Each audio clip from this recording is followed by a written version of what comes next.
ZEE5 ಇರುವಾಗ ನೀವು ನಿಮ್ಮ ನೆಚ್ಚಿನ ಶೋಗಳನ್ನ ಎಂದಿಗೂ ಮಿಸ್ ಮಾಡಿಕೊಳ್ಳುವುದಿಲ್ಲ. ಅದು ಸಂಪೂರ್ಣ ಉಚಿತವಾಗಿ.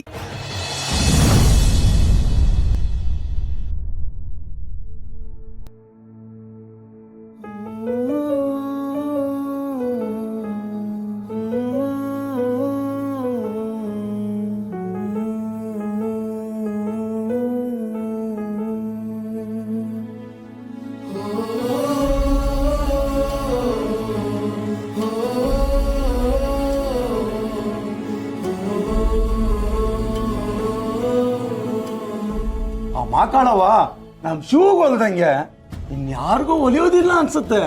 ಹಂಗೊಂದ್ ವೇಳೆ ಒಲಿಬೇಕು ಅಂದ್ರೆ ಅದು ಶಿವು ಮಗನೇ ಆಗಿರ್ಬೇಕು. ಈಗ ತಾಯಿನ ಹೊರ ಮುಹೂರ್ತ ಶುರು ಆಗುತ್ತೆ, ಬನ್ನಿ ಎಲ್ಲ ಸಿದ್ಧತೆ ಮಾಡ್ಕೊಳ್ಳೋಣ. ಓಂ ಸರ್ವಮಂಗಳ ಮಂಗಲ್ಯೇ ಶಿವೆ ಸರ್ವಾರ್ಥ ಸಾಧಿಕೆ ಶರಣ್ಯೇ ತ್ರಯಂಬಿಕೆ ಗೌರಿ ನಾರಾಯಣಿ ನಮೋಸ್ತುತೆ.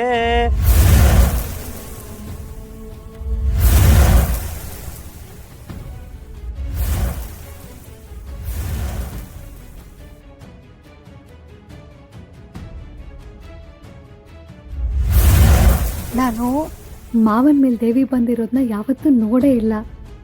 ಇವತ್ತು ನೋಡೋ ಅವಕಾಶ ಸಿಗ್ತಿದೆ. ನಾನು ಎಷ್ಟು ಎಕ್ಸೈಟ್ ಆಗ್ತೀನಿ ಗೊತ್ತಾ?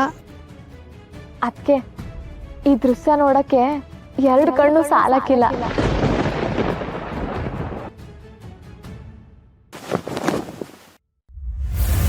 ಅದಕ್ಕೆ ಅದನ್ನ ನೋಡೋದಕ್ಕೆ 2 ಗುಂಡಿಗೆ ಬೇಕು.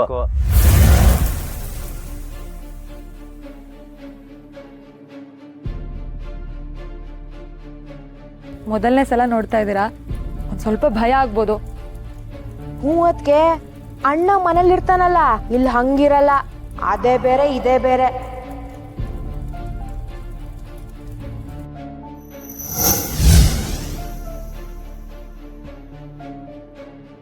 ನೀವೆಲ್ಲ ಇಷ್ಟು ಹೇಳ್ತಿರೋದು ನೋಡಿದ್ರೆ ಯಾವಾಗ ಶುರು ಆಗುತ್ತಪ್ಪ ಅನ್ಸ್ತದೆ ನಂಗೆ.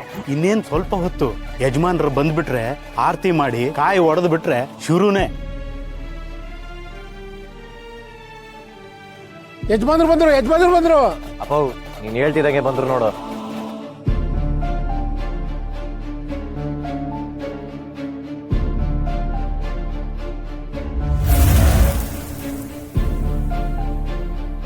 ಚಿಕ್ಕಮ್ಮ, ಅಮ್ಮ ಬರ್ಲಿಲ್ವಾ? ಅಕ್ಕ ಶ್ರೀರಂಗಕ್ಕೆ ಹೋಗಿದ್ದಾಳೆ. ಅದೇ ನಿಂದು ಶಿವದ ಹರಕೆ ಇತ್ತಲ್ಲ, ಅದನ್ನ ತೀರ್ಸಕ್ ಹೋಗಿದ್ದಾಳೆ. ಅಯ್ಯೋ ಚಿಕ್ಕತ್ತೆ, ಅತ್ತೆ ಇವತ್ತೇ ಹೋಗ್ಬೇಕಿತ್ತ? ಅದು ಆಯಾ ಮುಹೂರ್ತ ಆಯಾ ದಿನಾನೇ ಹೋಗ್ಬೇಕು ಅಂತಿರುತ್ತಮ್ಮ. ಅದನ್ನ ಯಾವುದೇ ಕಾರಣಕ್ಕೂ ತಪ್ಸೋ ಹಾಗಿಲ್ಲ. ಅದಕ್ಕೆ ಅಕ್ಕ ಹರಕೆ ತೀರ್ಸಕ್ ಹೋಗಿದ್ದಾಳೆ. ಅಷ್ಟೇ ಅಲ್ಲ, ಅಕ್ಕ ಇನ್ನೂ ತುಂಬಾ ದೇವಸ್ಥಾನಗಳಲ್ಲಿ ಹರಕೆ ಹೊತ್ಕೊಂಡಿದ್ದಾಳೆ. ಚಿಕ್ಕಮ್ಮ, ಅಮ್ಮ ಬಂದಿದ್ರೆ ಇವತ್ತು ಮಾವನ ಮೇಲೆ ದೇವಿ ಬರೋದನ್ನ ನೋಡ್ಬೋದಿತ್ತಾ? ಜಾತ್ರೆಯಲ್ಲಿ ನೋಡ್ತಾಳೆ ಬಿಡಮ್ಮ.